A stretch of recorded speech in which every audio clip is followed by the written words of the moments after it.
Meal maker 65 எப்படி செய்யலாம் பார்க்கலாங்க. நல்லா ஹாட் வாட்டரில் மீல் மேக்கர் போட்டுட்டு ஸ்டவ் ஆஃப் பண்ணிவிடுங்க.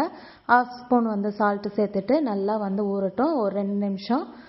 அதுக்கப்புறம் நம்ம வேறு தண்ணியை மாற்றிட்டு நல்லா ஒட்டை பிழிஞ்சு எடுத்துக்கோங்க மீல் மேக்கரை.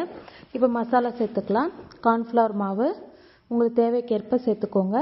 இப்போ சால்ட் ஏற்கனவே சேர்த்துருக்கோம், அதனால் பார்த்து சேர்த்துக்கோங்க. சால்ட்டு, வெறும் மிளகாத்தூள், சீரகத்தூள், சிக்கன் குழம்பு மசாலா, ஃபுட் கலர் வேணும்னா ஆப்ஷனல் தான், வேணும்னா சேர்த்துக்கலாம், எல்லாம் ஸ்கிப் பண்ணிவிடுங்க. இஞ்சி பூண்டு பேஸ்ட்டு ஒரு 1/4 ஸ்பூன் போட்டுட்டு நல்லா கலந்து விட்டுக்கோங்க. தண்ணி எதுவுமே சேர்க்க தேவையில்ல, அதிலே தண்ணி இருக்கும், அதனால் நீங்கள் தண்ணி எதுவுமே ஆட் பண்ண வேணாம். இப்போ கொஞ்சமாக ஆயில் ஊற்றிக்கோங்க.